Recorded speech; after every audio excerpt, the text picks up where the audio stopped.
Oh, hello, you insouciant long pigs. It's me, SummerSG1, your host, your guide, for this journey into spaceships and to Star Trek, because we are doing Star Trek, the official Starships collection review. This time we're doing special issue long range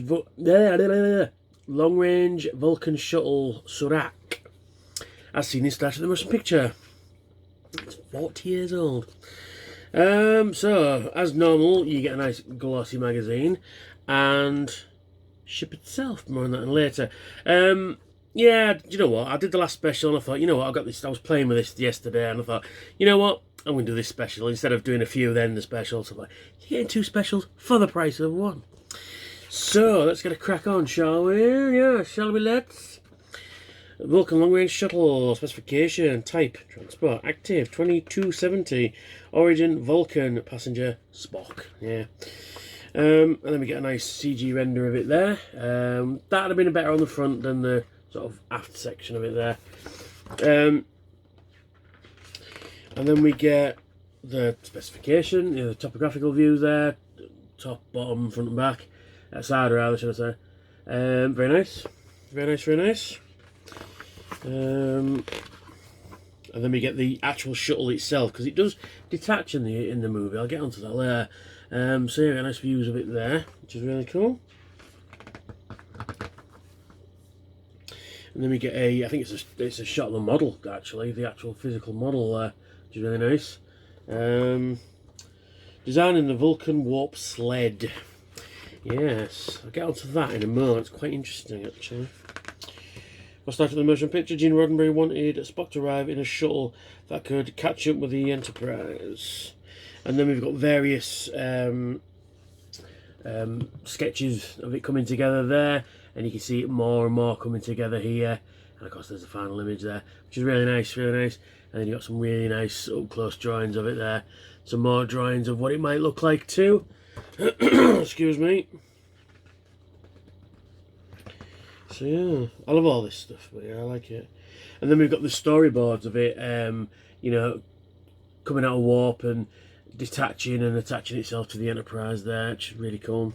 And we've got some, again, I think there was a shot which was cut, obviously never used, but you see, you know, the crew walking through the ship under some big windows there and watching it, you know, pass overhead. And then we get that shot, which is what we got instead, which is looking out onto the nacelles, and as the shuttle passes overhead. And then we've got the actual model itself, which is really cool. We've got, who designed this?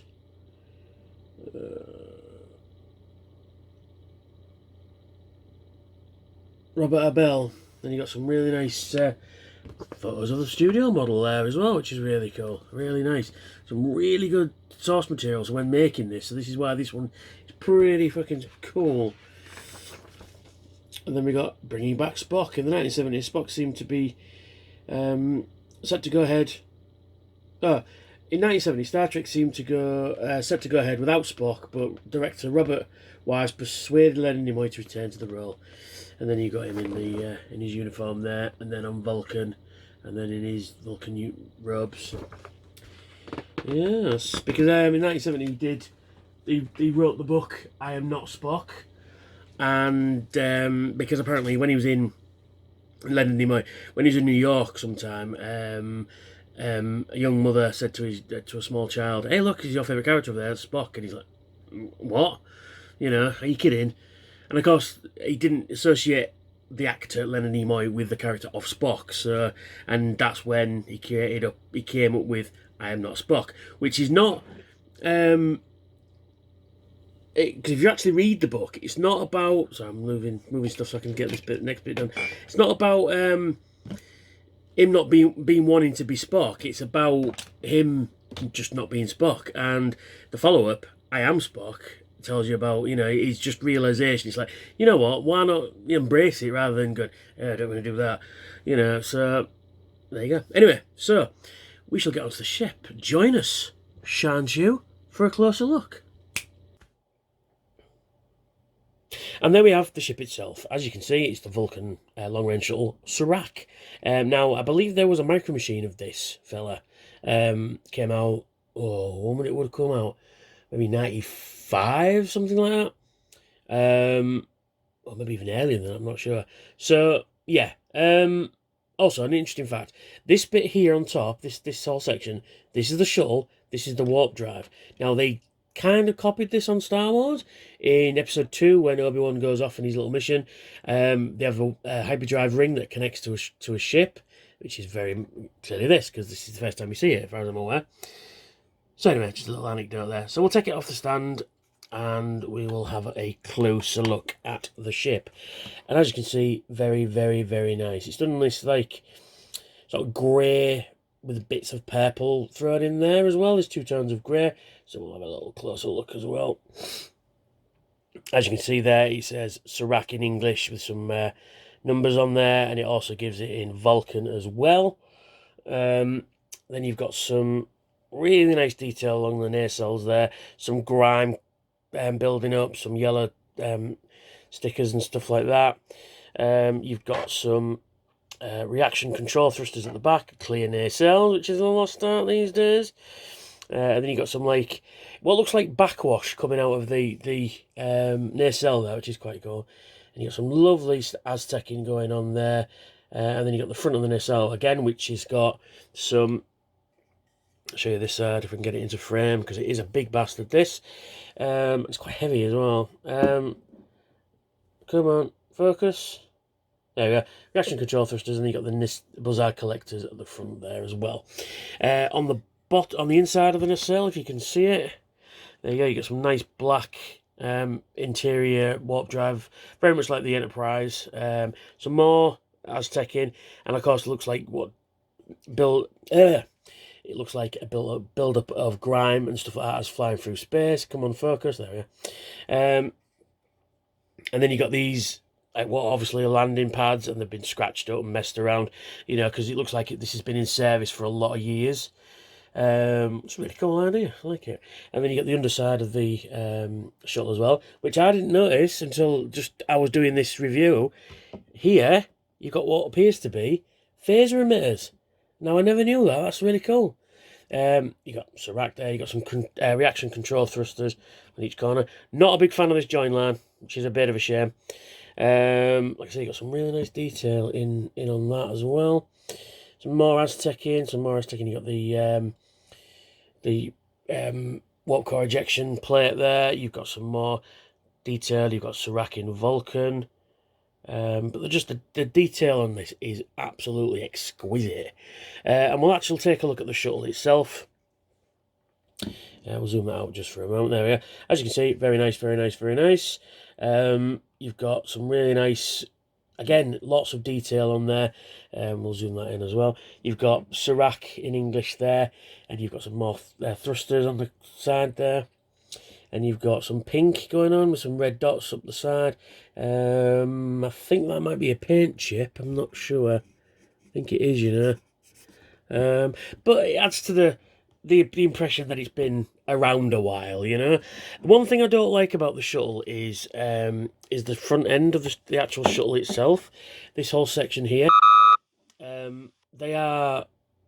It's rather bland. It'd have been cool to have a window in there, but there you go. You know, it's one of those things. And then on this side, you've got too low. There you go. You've got you know, Surak in Vulcan again. You got some nice viewports there, and then on the back, you've got the docking port that will dock to all the ships as well, and you got some more extra detail, some more thrusters. Because in the movie, this manoeuvre is really, really, really sort of very real worldy, if that makes sense. And then on this side as well, you've got some more detail there, some more viewports, some more panelling lines, more, you know, Surak in Vulcan and then in English as well. And this is just a lovely thing. It is a lovely thing. Like I say, clear plastic in the nacelles there, but it is quite a big ship. And then we get the stand, which just says Vulcan Long Range Shuttle. Didn't even name it by its name, Surak. The stand is a little different on this one. You've got to sort of put it backwards. And you've just got to line it up, and it does sit on there quite effectively. And we'll just zoom that out so we can see what we're doing. There we go. Yeah, very nice. Although the stand isn't great, it does need some clear nail varnish on there. I'm going to have to sort that. I will do a video about that at some stage. Because clear nail varnish is brilliant for models. It's fantastic. Plus, if you go wrong, nail varnish remover. So yeah, should you get this? Yes, you should. But there's a caveat. I don't think this should have been a special. I think this should have been a normal issue. I think there are other ships out there that could have benefited from being a special rather than a regular issue. But that doesn't detract from how good this model is. This is a really cool model. It's you know, an iconic ship that only has about 2 minutes of screen time. You know, if that at all. You know, but it's really cool. I really do like it a lot. But it is one you could possibly miss, I think, unless you're a huge fan of motion picture. You know. But there you go. So that's me. That's the Vulcan Shuttle Surak. That's this review. But why not smash that like button and tell me in the comments section that I'm shit or not shit, doing good, doing bad. Tell me. I'd like to know. Helps the algorithm out as well. Please like, share, and subscribe down here. If you like more Star Trek reviews, check out my playlist there, and check out my Transformers reviews and any other videos I might have as well. And if you would be a dear and donate to my Patreon, I've got some cool rewards over there. $1 a month will get your name in the credits, and $5 a month will give you exclusive access, 48 hours access to any video I produce. It'll also get you your name in the credits, and it will give you some photos of high-res photos of each review. So thank you, and I will see you all very soon. Hope you're all staying safe out there in internet land. Bye for now.